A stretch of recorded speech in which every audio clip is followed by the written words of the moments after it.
Okay, so you think we're going to see them potentially play it faster than they've been able to so far this series? I really hope so. Especially the Abaddon walks in, you cover the wherever the Batrider's trying to jump, you have the shield to break the lasso to purge off the napalm.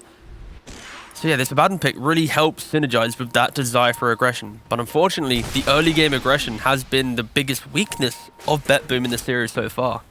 30 seconds. And what do you sort of make of how Thunder have ended up playing their heroes in the positions that they are? Alright, so I did check the stats, and in position 4, Tiny, in the tournament so far, it's like a 30% win rate. Overall, it's very low, it's like a 20% win rate hero. But Thunder Predator, they've got like nearly 60%.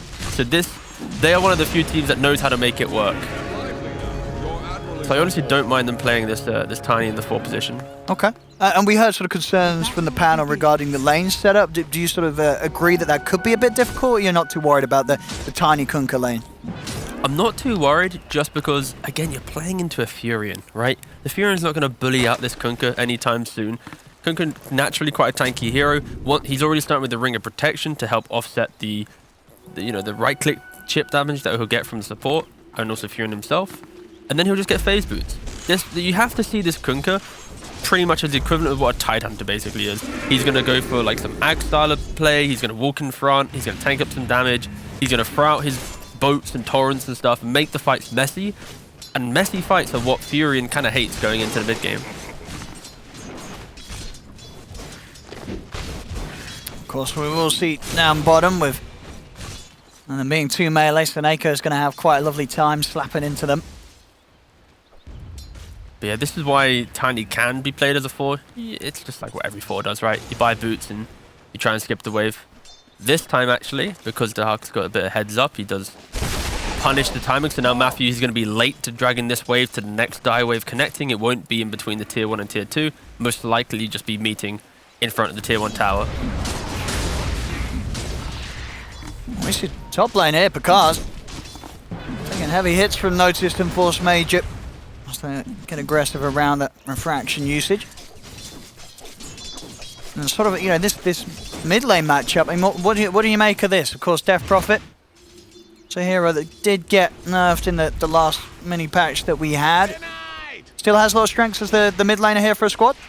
Yeah, for DP, this is the type of lane where you want to have a wand as early as possible. As long as you keep even on levels, which you normally should do, you have the Siphon to prevent the damage of Firefly being too much, and you can often turn it around, but there 100% there is kill potential. The Tiny coming in as well, disjointing the Siphon with a toss and getting the kill that way. But overall, DP is going to be pretty happy in this matchup. No major concerns, unless Bat starts, popping off and maybe outplaying on water rune contests and stuff. But for now, should be pretty even. Well, a good toss back down to Suneko. Take a few hits here from the tower, but still able to walk it off. Not quite having anything else to trap him underneath it. We have seen 2 different builds from Dahak on the Furion, so I'm excited to see what type of Furion he wants to play this game. Obviously, Orchid isn't that powerful, of course, so I'm guessing it's probably going to be like a Maelstrom BKB style of play.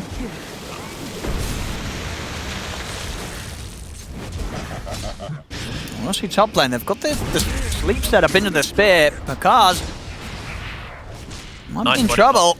As, yeah, indeed, Brain steps back up. Force Major taking down Pakaz here for the first blood. Not only do they get the first blood on TA, but they also got Pandalu's Courier that had an abundance of regen as well. So if BetBoom were able to bring out their own resources here, they're going to be pretty happy. And Force Major taking the long walk to go die to the tier 2 tower.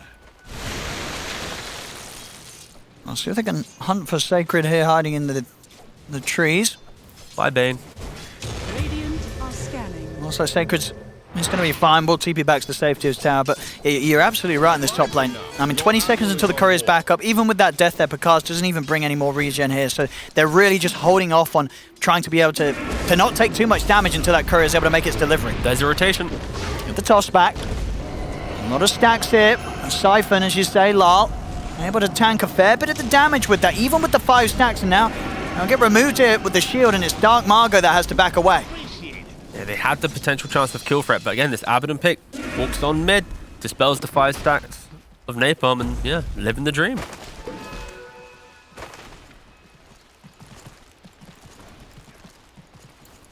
And I guess you just sort of imagine that sort of reaction is going to come out any time that Dark Margot looks to get aggressive in the mid.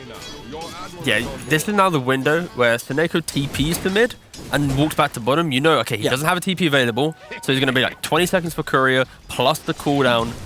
That's now the window where if Matthew wants to, he can walk back mid and maybe go for the kill.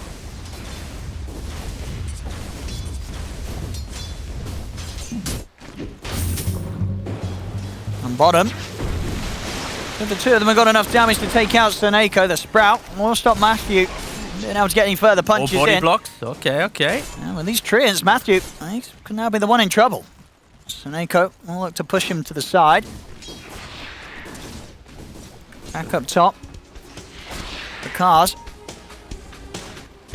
Unable to finish this off, and they've got the sales between the two of them. Did that? Yeah, they did get the regen back out on Thunder Awaken's side, so Picard's is fine. Force Major just trying to make sure that Panda doesn't have an easy time getting back to the lane or getting any further. Pulls off here with a small camp. It's Force Major really making life difficult here for the Pugner in lane. Helping him pull, actually. Top, Dahak. Yeah. Now that Force Major has sort of pulled that attention over to the side, Picard doesn't have any help nearby. And he's going to try for the TP out, and so it's a close call. He'll make it away. Will opt to still stick in the lane here, going straight to the tier 1. But it very, very low. Now, what can they pass over? They've got a tango for him, but that's it. No salves at the moment between the two of them. So Picard's still very low in this top lane. Panda, with the new focus, caught into the Sprout. They'll have the follow-up with the spear. That's going to be Panda going down. This pressure, this movement from Dahak building up against Thunder Awaken in this laning stage top, as this tier 1's going to start taking a bit of a punch. And this is a much better Furion game, because unlike previous, we haven't had it's like the Tidehunter, the Kunkka, double layers of big team fight that pressure a Furion hitting these early towers. Sure, Batrider is a counter, but that's once he's got the boots of travel and can kind of match the speed of kind of global presence. And Bane, wrapping behind the TA. And to the side, Force Major. He came back in, he's able to set up on Picard. They're trying to get over to help out, but they can't save him. Picard goes down along with the top tower here, 6.5 minutes in. And meanwhile in bot lane, Seneko, we saw on the split screen, he's able to help kill off this catapult wave by himself. This Kunkka not really being able to do much other than farm up in the lane. So big net wins out of laning phase. All three of their cores close to being, the richest in the game. Yeah, so all eyes on this Batrider. He's 1,000 gold away from his boots of travel. And kind of when he gets it, it's difficult for him to enter the fight. TA naturally wants to move backwards after laning phase, going from jungle to ancient camps. Kunkka, a lot of control. There is going to be a big disparity in how Thunder Awaken can take these earlier fights. Again, to hop on it, they relied on team fight in previous games. This time it's now about BetBoom overstepping their mark. And finally Seneko should go down. Wait, another shield though. And now he dies. There we go. Good or bad. Hitting the tower, not too easy for these heroes. At least it's going to be very slow if they try for it. So Force Major just get caught out by the trap slow. Matthews in. Should have the controller to set up for the kill. Get the brain snap off. In fact, with Notice stepping over, Force Major's going to be fine.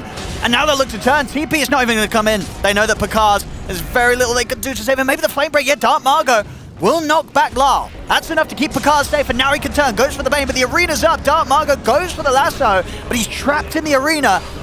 He may have been able to get over to get that space for Picard to back off, but it cost him his life. The Centaur was the MVP of that fight, really helping out BetBoom, keeping them placed a little bit longer. Then yeah, DP walks in. Oh, we get to see it here. So you try to go for Force Major, because of course 3 heroes in the area. Goes for a cheeky little stomp. See back in action. This is the aggression you want to see from BetBoom. Yeah, this, as you said, this would be the draft that enables them to play faster than they've even attempted to before. We'll see a big boat come in, down to the 4 of them. There's no follow-up, so BetBoom will take a large initial burst of damage, but there's nothing else coming after it. Oh, are they giving the deny? But still, the fact that top tower, mid tower, even though one was denied, fallen before even 9 minutes, that's pretty rough for Thunder Awaken. It's going to open up opportunities for BetBoom to smoke with confidence into the dire jungle. Realistically, they should wait. You need Arena to come back online, you need Exorcism to come back online. Just because you take early towers doesn't mean you have to instantly make aggressive moves. What have we here?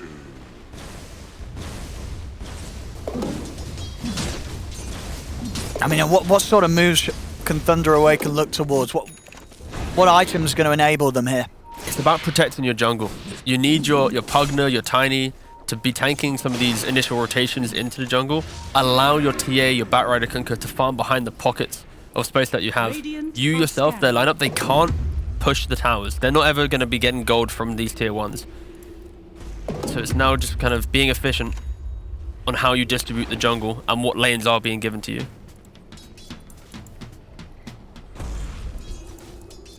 Matthew, eyes on the 10-minute power rune. Just going to end up bottom. Not able to hold it long enough there for Dark Margot to grab it himself. We're concerned that Lyle was going to get there in time. Top lane, I mean, Dahak, he's eyeing up the opportunity of TPing in. They know that Pakaz is trying to hide in the trees. Dahak is going to be able to spot him. They've got the sentry down. Pakaz very deep on the lane. So very, very far away for the rest of the team to get to. They are trying to run over. Now get the lasso to hold back the Mars. Boat comes in as well. Pakaz is going to be saved. They'll get the 2 kills. They won't be able to get Dahaki's out with the TP in time.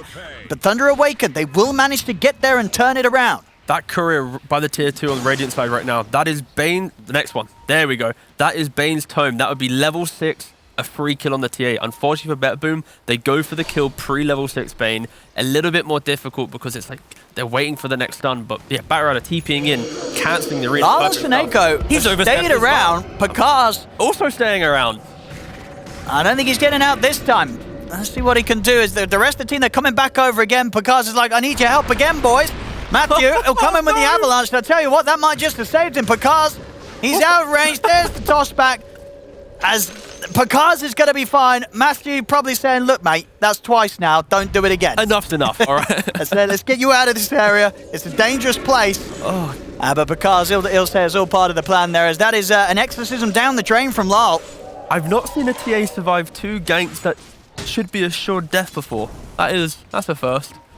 Well played, Pakaz. I mean, it's great from Matthew, really, that he stuck around. Yeah. You know, Matthew knew. He was like, right, everyone's gone away. He's like, I'm going to hang around here because Pakaz, he might be doing something crazy. He's selfless support. Yeah, Matthew's got his back. Yeah, you see Thunder Awaken. They're not really trying to make any moves here. They're just happily farming up. The Panda Moon slowly chipping away at this bot tower. And this is what they need. They want to basically hit creeps and hope BetBoom doesn't make clean engagements onto them. The fact that they did waste about 2-3 minutes of the game chasing this TA twice has kind of given a bit of fresh air towards the side of Thunder Awaken. Like, this TA has leapfrogged the net worth all the way now to #1.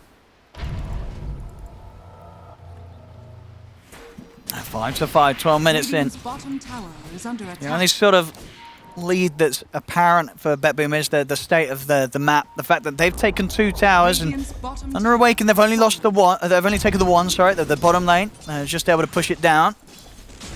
And still, that mid-tier 1 standing for BetBoom, so they do have the superior map presence.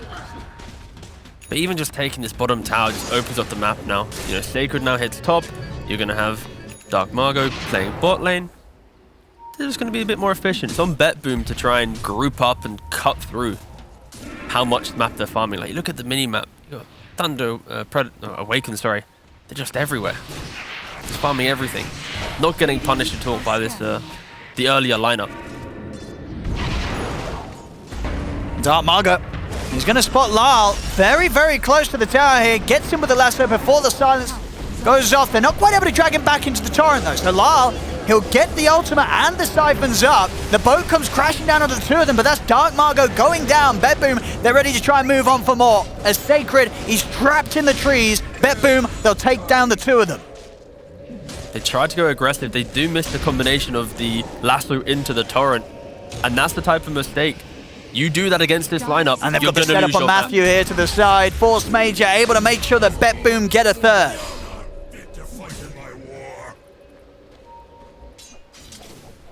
Oh, DD spawn top. this was like 5 minutes down the line, probably would be calling for a Roshan, but 14 minutes into the game, you take those kills, you posture aggressively, you farm their jungle, you go back to yours, just get more gold on the map. Yeah, Thunder Awaken, they have to be so respectful of the turnaround potential, playing into DP with Siphons, with a Hood, playing against an Abaddon that can help anyone. If you don't get the kill, it could be devastating.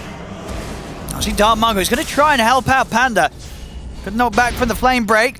Well, there's a bit of distance, but Force Major still able to reach in, set up with the Nightmare.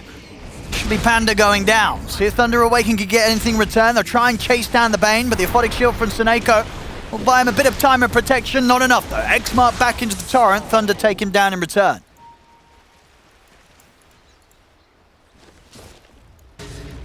What did the Hawk go for? Okay, just Maelstrom. 50-minute comes in, picks up the Shard. Very standard. There are a lot of heroes in Dota now at 50 minutes. They just automatically buy the Shard. This is one of them. They just go back to farming. Honestly, a much closer game. BetBoom, they're just respecting the fact that if they try and play super quick and aggressive, they fall victim to being in range of Kunkka combination, or Batrider cuts behind and Abaddon isn't able to save. Losing that type of lead with their lineup once again could make it like game 2, where they're waiting for pickoffs and playing split push. They want the Death Prophet and the Mars to kind of sync up their timings to then move together on the map, and then Furion will just join in when the rest of the team's ready. Furion is somewhat reliant on everyone else having a good game for the Furion to feel like his economy is also being able to enter the game. Step lively now. Your admiral is on board. Thunder Awaken, as we can see now, that they're prepared to turn up and hold these tier 2s. So for BetBoom to really push it to the next objective, they kind of have to find a fight first. And Thunder Awaken doing an excellent job of avoiding being caught in those scenarios away from their towers. And look, Matthew, he's doing a solo smoke right now. This is what we're seeing a lot of teams doing at the major, is when they don't want to make any aggressive moves, the support smokes up by themselves, doesn't place like the standard heal, what does actually... Ooh. Got clipped actually from the Huck there, so... But still, the concept of this play is they don't really want to make too many moves. They want to play within one half of the map. But that should get instantly dewarded. Very unlucky. Oh, it didn't. Nice. That's because he didn't put it on the hill. Sometimes supports put the ward on the low ground and use courier to check high ground. But in the speed of play that we have in competitive, often it's more of a quickly check and go. With Thunder Awaken playing the way they are, it should mean that BetBoom have the space to go for this Roche without the concern of Thunder Awaken hunting them down. So, Exorcism popped. This Aegis should fall into the hands of them, and that itself might give them the power to look to push for a tier 2, especially if they wait for that next round of the Exorcism. Yeah, this is one tanky Lard as well. He went for the Lotus Orb, so he can posture into this Batrider. Lasso shouldn't have its value. This BKB timing of Batrider, he's going to run into the middle of the fight. And if DP just uses Lotus on herself or a teammate, it's going to really help turn around this fight. So yeah, BetBoom, they take the Aegis. They're going to stall the game out again for another couple of minutes. You want EXO back online. But that's when we're going to be looking at kind of the big entry of BetBoom into this game. Around 19 minutes with Decisive Smoke. And it's on Thunder Awaken to try and maybe look for some kills here. You have the BKB available. You have the drums on Kunkka. You yourselves can take the fight, especially because there is no EXO. And we're very close to Picard's having the Blink Dagger, which is going to be that, given that crucial ability to just jump in and follow up on whoever Dark Margo finds with the lasso, right? Because now you'll have that explosive physical burst to kill whoever they can catch with the lasso, with the torrent. 100%. I'm kind of interested to see if Thunder Awaken will make a play. Like, Batrider has a haste. They have all the items they need to take a big fight. And there is no EXO. Like, I feel like this is a big moment. Well, they'll lose their Pugna potentially at the start of this. Notice, catches him in the arena. Let's look at the Nightmare. And the river, Dark Margo looking to force back Seneko. Get that borrowed time out of him. And now after the lasso, but the Lotus was there in time, so Dark Margo's been locked in position. Nice Force Major from the high ground's caught him with the Fiend Script. That's Dark Margo gone. Thunder Awaken, they've got to bail out of it. There's Matthew. He might not get that opportunity in the mid. Huge damage coming in from the Nature's Wrath. Matthew's going to try and run, but the Crypt Swarm catches him. It's BetBoom, they take the 3 of them. As Thunder Awaken, Dark Margo not quite ready there for that quick Quick Lotus play coming out from Lyle. 620 damage from the Nature's Prophet ultimate on the Tiny. Jesus. So much damage. And now they can get on with the push down the mid. And of course, this is without the exorcism itself. So that's going to be back up in 10 seconds. BetBoom, they'll be looking for more here with a reach around behind the tower. The setup's there. They have the Nightmare. They'll get the spear back. Force Major with some huge catches here. As Sacred's trapped in the Sprout. He'll get the boat off in time. Panda will take their attention off to the side, but he goes down. Pakaz, he's got to come in for some sort of cleanup here. Can he get the damage done? He's looking towards Lyle. Trying to chase down this DP. The Flame Break knockback will get Lyle back in range of Pakaz. Double kill for the TA. Triple kill for the TA as Pakaz. He'll help the team hold here solid around the tier 2. As BetBoom maybe getting a bit ahead of themselves there. They see that setup onto Sacred behind the tower. They try and capitalize on it. But Sacred getting the combo off and Pakaz coming in with the cleanup. In theory, it looks really good, but this is the point where you don't have the Exo available on your DP. Sure, you got some right clicks from the Huck, but again, Pandamu getting off the hill, then you have the run buff on that at the very end. And look at the positioning. BetBoom behind a tier 2 tower. There's no way Abaddon's able to keep these people alive. And it just allows them to slowly walk down. You have to be careful in these types of games. Even if you feel like you're in the lead, you have to set up the engagement correctly. But that's the type of fight where you can brush that one off. Next time, you still have Exo, you have everything available, you can look for another fight. Look, see? And they're going to do that straight away. Yep. As soon as they're back in the game, smoke up from the mid. But you have to be careful. If you play like this and you leave your Abaddon on an island, unable to assist, that's where Thunder Awaken will punish. Pakaz, he's going to walk into this. Oh, was a short blink. Very short blink. He's in the arena. He's dodged the spear, though. He's going to opt for the TP out. Is he going to get away with this? No, not quite. Close. Dahak comes in just in time. I think the Maelstrom proc pretty much does it. Means that they get the kill on Pakaz. That was close. Pakaz nearly actually able to make it out of there, but he doesn't. He goes down, and now BetBoom, they'll be able to get back on with taking out these towers. That was some fancy footwork. This blink, some might argue it was rather short. It was the panic blink, right? It was like, oh my goodness. But still, dodging out the spear, going for the TP, having trust in Matthew, that could have been insane. Point. Oh, you know what as well? If he popped that wand before he tried for the TP out, he probably would have lived. It's the little things that make the difference there. At least he had strength treads. He did. He had strength treads. He had the treads sorted. Damn, that was close. And it was a good attempt to try for the TP out, but of course not succeeding. BetBoom, after taking a bit of a loss in that team fight behind Thunder Awaken's tier 2, getting that huge kill onto Pakaz. Now, able to maybe look for more. Okay, just 30 seconds left on the Aegis. And without the exorcism, that may mean that BetBoom, they'll have things calm down a little bit themselves again. But again, to be clear, this is an Aegis that they didn't have to make massive moves on that. They were using it to farm, still be aggressive. You look at the Huck, you now got the BKB. One ultimate orb towards Skadi. Mars just completed BKB. Death Prophet about to complete a BKB. If they wanted to make an aggressive play, they are going to be incredibly strong. This Batrider, which is meant to be quite disruptive in this game, the 3 cores don't care. The Abaddon really doesn't care. The poor old soul that's going to get punished here is maybe this Bane. Other than that, yeah, BetBoom, they're going to be riding a massive timing right now. Thunder, knowing that the Aegis is gone, they'll try and hit him with the smoke. Kunkka does have the Wraith Pact available now, so in these fights with the run buff, plus now, mitigating damage, it's going to be incredibly hard to maybe kill some of these heroes. Plus then the Nether Ward on top of that, yeah, this is... Thunder Awaken can keep the fight in a certain area around their kind of the damage mitigation summons, then might help offset. Firefly has already been used here, Dark Marker. Was hoping to find someone in the jungle. That Force Major already out. Back up in 20 seconds. Yeah, DP, completed BKB. Most likely will run back to base. Might TP back to the lads. Get a smoke together and look for a fight. You already see the Huck in bot lane, pushing it out. This is the key thing when you look at a smoke. It's not about just smoking and going. You have to set up the map correctly. Top already getting pushed in. Bot getting pushed in. So this smoke, there's no information from Thunder Awaken to be able to go, where is BetBoom?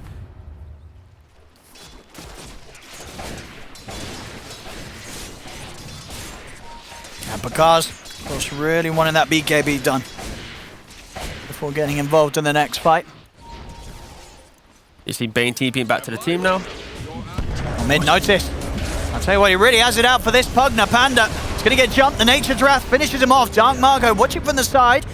Of course, doesn't want to go for Suneko with the borrowed time at the ready. It's not the catch that he can go on. They didn't even have to smoke. The Bane was TPing to get the boys together and... See what they can... And we have to poke out the ultimate. He's got ultimate, yeah. This must be so annoying to play against if you're Thunder Awaken. You need to somehow connect on a fight, but you know you can't because the Baden's always there. The lanes are always pushed in. Radiant's bottom tower is under That's attack. Force Major. Closing in on the Aghanims. Dire's top tower He's found his farm. He's got 33 CS. Doesn't even have the Philly. He's the richest support in the game right now. Just been A-clicking top lane, to be fair. All this chaos happening, he's just been farming top, having a great time.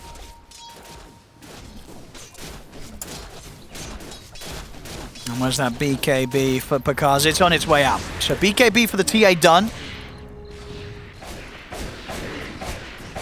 Outside of this TA, though, I think they have massive damage issues. They might be able to disrupt the Fleur play with, you know, torrents and boats and Firefly and lassos and just being annoying.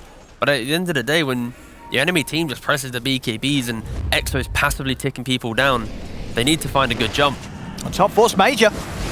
Gonna get the setup here. Dahak TP's over. That's gonna be a very dead Dark Margot. And now they're ready to push on. The ghosts are out. And we'll see how much they get done here. Dark Margot might have to consider buying back. They get the toss back. Matthew, they're looking to burst through the Death Prophet. They're able to do so. They get him tossed back into the range of Pakaz, and Pakaz takes out Lal in a couple of big hits. See if they can chase for more. Dark Margot buying back. They want more out of this. They get Force Major. They need another. And let's see if they can get noticed. He's out to the side with the TP. Toss forward. They've not got anything else. That is literally the best play Matthew could have made. They just got the DP, pre-load stop, pre-using BKB as she walks up the high ground. They got 2 big kills, no Exo. Roshan's alive. You give this Aegis potential to your Batrider. Probably back to the bat right off the buyback. But also I think TA... Okay. Like, you kind of need her to be doing the damage, so I also wouldn't be opposed to just give it to the TA and go, thanks, Batrider, just play a little bit more defensive, potentially. See, Dahak was cheekily able to TP in and grab that double damage rune. Yeah, there's no way that their heroes can contest the pit, though. Thunder Awaken. Trosh is theirs, and does indeed look like they'll still get the Aegis into the hands of Pakaz, making sure that in any situation, in any sort of team fight, even if they lose him once, Pakaz will be back up. They need him alive to do the damage, to get the kills. Yeah, single-handedly, if Thunder Awaken win this game now, Matthew 1000% has to be the MVP. Like, that single play in top lane has re-brought them back into the game. It slowly felt like they were going to be, you know, fading away. That rack should have fallen. If you repeat that siege, like, another 10 times, like 9 times BetBoom, just get a racks there. You force the buyback, you play underneath your BKBs, you shouldn't really have any issues. But the element of surprise...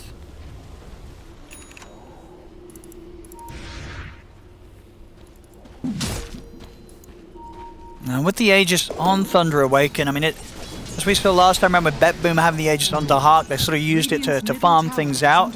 Are we going to, again, sort of see this similar level of passiveness? Like, is it just down, you know, Pakaz to get that next item out? Or do they want to try and get in on BetBoom's half of the map and look for fights? No, I hope they start looking for some fights. They got the Aegis, they just completed the Aghanims on TA. We mentioned it in the first game, but it's amazing against this Fury and always having the traps out, being able to TP in. You also have the Shard for the silence. It just gives TA a way to also join the Batrider. If Batrider finds a hero, there's probably going to be a trap around the side lanes. Yeah, because sort of overall, right, with the draft and the items they've got at this stage, you'd sort of consider Thunder Awaken much better kitted out to deal with the manner that BetBoom were able to win that game too? Well, yeah, they have a lot of anti-rat, so we probably won't be seeing the same end that we had in game 2. The lane should be pushed out a lot more easier, but yeah, BetBoom, they're still incredibly strong. Yeah, Force Major's just picked up the Aghanims. It's done. And that means, like, it was already pretty hard to cancel the grip, and now it's going to be near impossible. Smoke up from both sides. Matthew, it's going to dispel. See if they get the jump in notice. Oh, he's looking for the Pugna. This time he won't get it. There'll be the lasso there, dragging back the Mars. As noticed, he'll get the BKB off in time. Suneko was able to save him with the shield, but he still died. They take him out 1 for 1. Sacred in on the front. The borrowed time comes out for Seneko. He's trying to turn his down top of Pakaz. Force Major, he's got the grip. He's gripping the bat, holding down Dark Margot, but they're losing their teammates. There's going to be a dead Seneko. Also, a dead Force Major as Sacred. He's just beaten into them. They're ready to chase down for more. They've got the X-Mark set up onto Lyle, back into the Torrent, into the reach of Pakaz, as this Death Prophet's not going to stand a chance. Absolutely incredible from Matthew again. You have Dark Margot catching the Mars, dragging him by the tier 2, but then Tiny instantly covering the Abaddon Avalanche. Well, down bottom. Him. And this is the value of the Ags. As soon as the Huck comes to the the Huck's in trouble. He's dead. He's dead. 75 seconds. Oh, Matthew. No buyback on him here. He's short 700 gold. Matthew tipping his teammate as well. They're just playing such beautiful Dota now. Super high pace. They're just punishing every mistake. BetBoom, again, they didn't make many mistakes in this game, but the two that they have, instantly punished and capitalized on. As we're seeing with this Ags, Pakaz, he's all over the map. It's not easy for Dahak to push out. You see now in the mid lane, BetBoom, they'll step up. It's the 3 of them, though, against the 5 of Thunder Awaken. They've got to be careful about getting jumped upon, and there's Matthew. In with the toss back, he's got the borrowed time, so Seneko will live for now. I mean, they have the X-Mark trapped back into the Torrent. Borrowed time shortly about to come to an end, and the damage follow-up, it's there. The shield will protect him. Not enough hits up onto the high ground, so Seneko still able to walk out alive. But the push it's in as Pakaz turns towards the tier 2 tower. 20 seconds until Dahak's back up. Radiant's middle tower has fallen. And now back to pushing out the lanes once again. The best thing against Furion is once he dies, all the lanes suddenly go back towards the Furion. There's no more ultimates, there's no more nature's cool little trees running around the map. You actually get to have some breathing room. And in that window, 7k gold lead now towards Thunder Predator. And soon that extra bit of an annoyance is going to be in play against Dahak. We have Pakaz getting very close to the 25. He'll have that Mel Bash shortly. So even trickier for Dahak to get away with splitting up and going for these solo moves. Almost to the point where he may just be forced to have to stand and fight with his team. Because alone, the map, it's very, very scary against Thunder this game. Age is expiring in 12 seconds. So right now, BetBoom trying to punish that. They're positioned so nicely. Thunder Awaken. It's really down to Notice to get that jump with the arena. They're playing underneath their trap vision. They got Ward Sentry vision. Pakaz. Aegis is out. See if they can go for him. Oh, he's quick with the blink. Very, very quick with the blink is Sacred. He's going to begin poking back in. Blink timing's there. Oh, Matthews in with a 3-man avalanche and a toss-up onto the Abaddon. Seneko getting caught very, very low. Force Major's trying to hide in the trees to the side, but they see him. Pakaz straight in with the jump. Force Major, he will go down. He turns, gets the Fiend Script off. So with the Axe, they'll hold back the TA, but the rest of the fight, Dark Mark goes in with the BKB. Exorcism's out from Lyle. Sacred, he's got the cover of the boat buff. The arena's up. He's trapped both the Pugna and the Kunga. As Panda's out, another jump forward from Matthew. Pretty much a 4-man avalanche, and now it's Pakaz. He's ready to clean up. Triple kill for him as they line up perfectly for the side blaze. Dahak tries to stand his ground, but Pakaz, he's ready to keep on fighting. 4 dead on BetBoom as they couldn't control the TA long enough. We saw at the start of the fight. Oh, he's actually going to look towards Lyle, but Lyle luckily able to make it out with a TP for himself. They held back Pakaz. Initially Force Major with that Fiend Script, but his life came to an end, and eventually the channeling did as well from the Aghanims, those illusions, and Pakaz making it over. The rest of his fight team keeping the fight going long enough to buy time for him to step up and clean up once again. Yeah, unfortunately for BetBoom, they weren't able to get the perfect fight. Sure, at the top side, TA was gripped, but then here, TA is already chunking down the Abaddon. Another beautiful avalanche. Matthew, yeah. Oh, Matthew's having a stellar game, honestly. And look at this. Oh, there's a lot of damage, isn't it? I mean, just the positioning from Thunder Awaken, holding this top side of the map, having the ward, the sentry, the traps, waiting patiently, expecting the smoke, and then BetBoom, because they smoked it, they felt obligated to try and make a play, and in doing so, it wasn't that perfect connection they needed. Sure, they got the grip on the tier eventually, but there wasn't the EXO on top or the Fury with the right clicks. They needed the extra little bit of something.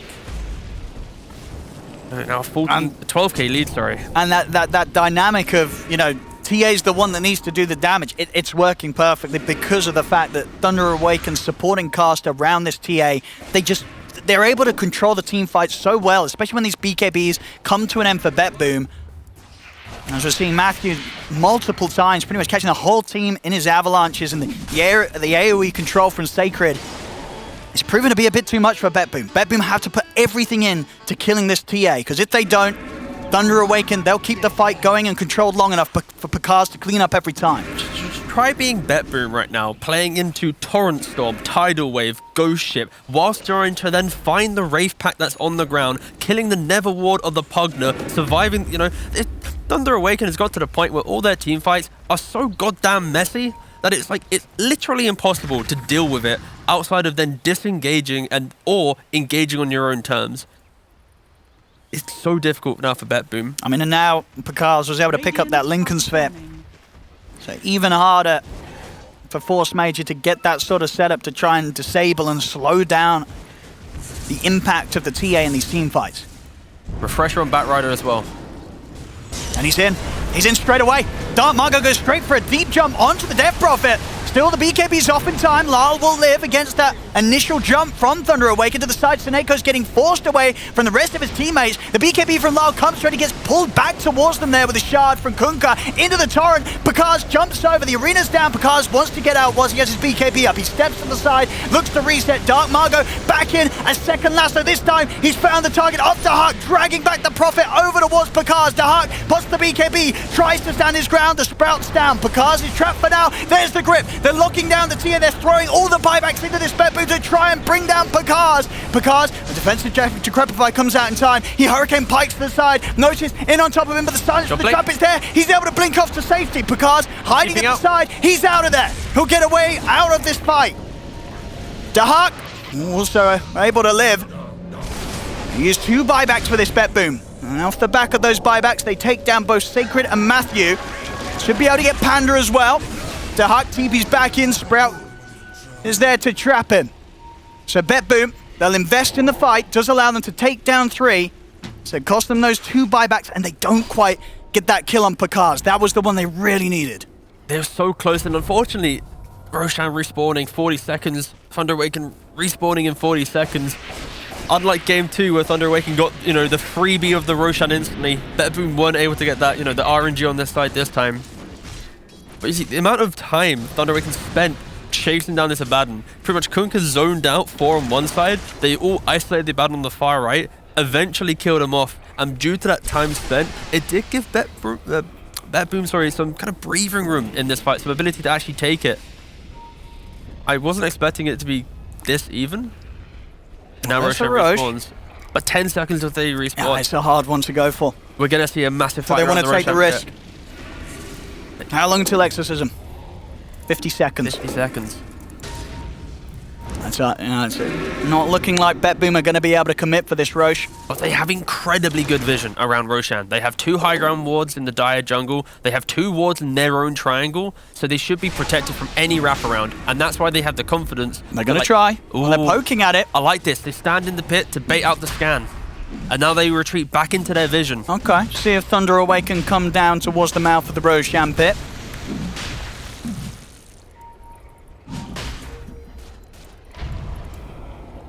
Thunder Awaken did a pretty good job here. They already de-warded one of the wards, now have another river ward as well. But this is going to be the potential MVP for BetBoom. A deep ward behind enemy lines when contesting at Roshan allows for the wraparound. They are smoked up, maybe using it. But no, unfortunately. Broken instantly. Refresher's back available in 10 seconds for Dark Margo. We saw last time that fight, the 2 Refresher Lasso's definitely shaking up BetBoom. So once again, they've got to be prepared for this bat jump. Dark Margo, very good at just getting straight in there and instantly finding a target. I look at Picasso, he's got 3 of the neutral items. He's like, okay, I got my leveler for a bit of farming and for when I want to siege, got my Mindbreaker if I want to initiate, and I've just got my Pentredge sword for the bigger fights. So I like how he's got all 3 available. He'll let his teammates have the Stormcrafter. Yeah. At least, he won't hold on to that one as well. No, he's just going to be interchanging. I'll keep eye on which one he's going to use in the big fights, but... Yeah, I sort of imagine what leveler maybe for hitting buildings, what Pentredge for hitting Roshan, and then Mindbreaker for hitting heroes? Yeah, pretty much. That's kind of how I look at it, yeah. Sounds about right. Or he just forgets that, oh, he's now got the Ninja Gear as well. Oh, that's also a nice one. Oh, Matthew. And the toss back into the torrent. They jump in, there's the melt bash. Lyle has to put the BKB. Sneko borrowed time's there, but he's not able to turn and get the save off onto the Death Prophet as Pakaz takes down Lyle. Immediate buyback from the DP. Dark Margo's going to be ready to go with a second lasso. He doesn't need to use it for Sneko. Sneko just caught in the torrent storm. No Abaddon now for 80 seconds. They're going to push on for more. There's the second lasso. He's got the catch onto Dahak, dragging him back towards Pakaz. Pakaz turns with a big hit. There's the melt bash. Dahak goes down. As Thunder Awaken, they're ready to try for a second time. On towards Lyle. He bought back for this. They've got the grip off. Force Mages locking down the TA. They need to help Pakaz. He's locked down. Refracting back up inside the Decrepify and force the time. He's ready to get out of there. He's gone. Pakaz once again allowed to get out there thanks to the saves by Panda. And the fight, it's not over. Pakaz might be out of it for now, but the rest of his teammate, they keep it going. There'll be a buyback from Sacred. Pakaz makes his way back over towards this area. They know that once again it's BetBoom that are having to invest so much in these fights. There's 3 buybacks there from BetBoom, Lyle and Dahak being the big ones. Unfortunately for BetBoom, Lyle's getting caught time and time again at the start of these fights. I mean, Dark Margo, he's crushing it with these lassos. You know, this is a game where there's Fiend scripts, there's an Abaddon, but he's still getting these jumps and these initiations off perfectly. And look at that, like he's so close to dying, but then, of course, after that he gets Refraction, sure, then Decrypt as well, then just TPs on out. It's so difficult for BetBoom. They need like one extra stun, and they're going to feel great. And that is the disadvantage of having Abaddon. Sure, it helps with the Batrider, but in the speed in which the fights are happening, there's no way that Sneko can get in position to get off the shield. I'd potentially argue he might even need like a blink dagger. The fight starts, pop ult, get the blink and get the shield off. I absolutely think so. You know, as I said, Dark Margo's getting away with these lassos. They've not been able to stop him the last few times. But I love the respect, the fact that neither team rushed to go into Roshan after. Even though there's a 21k lead for Thunder Awaken, TA needed time to reset.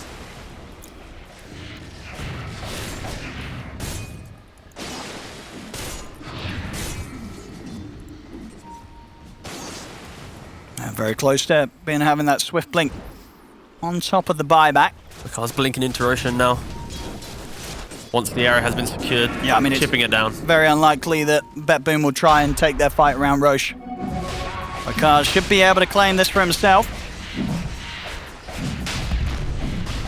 There was smoke up from the mid. I mean, can they get there in time?